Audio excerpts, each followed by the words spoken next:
안녕하세요. 저는 서울에 거주하는 68세 여자입니다. 저는 평생을 가족만 바라보며 살아왔습니다. 남편이 일찍 세상을 떠난 뒤 저의 삶은 오직 아들 하나를 키워내는 데 있었습니다.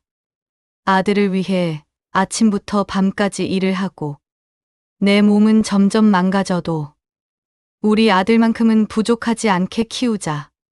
그 마음 하나로 버텨왔습니다.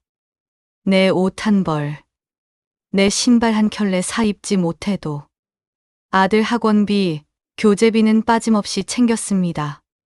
시장에 가면 고기 한 점 사는 대신 아들이 좋아하는 과일을 손에 꼭 쥐고 돌아왔습니다. 그렇게 키운 아들이 장가를 갔습니다.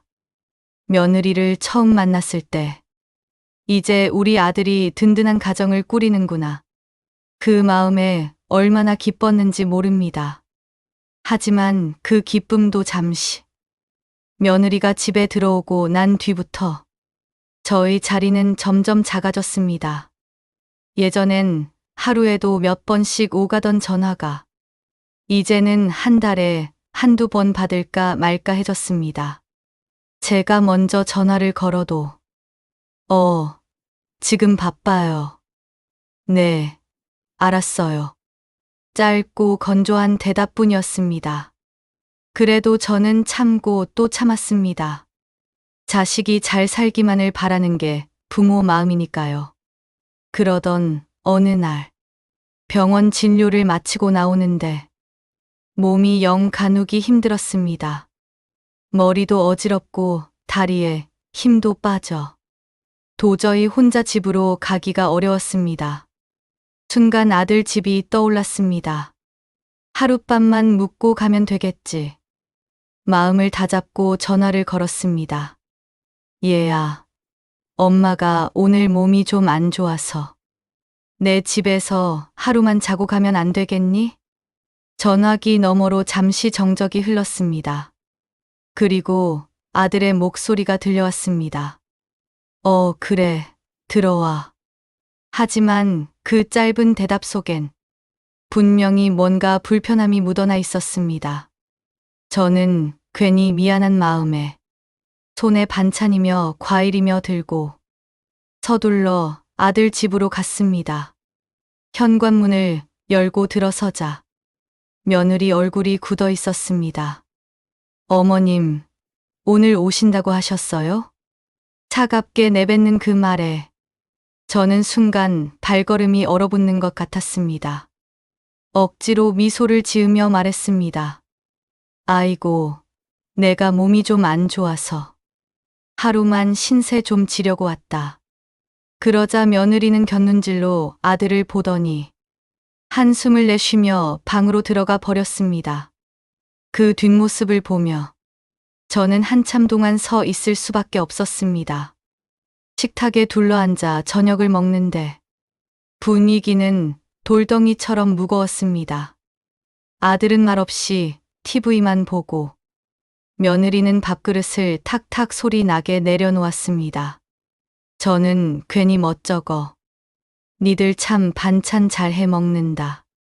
며느라기 수고 많다. 이렇게 말을 건넸지만 대답은 돌아오지 않았습니다.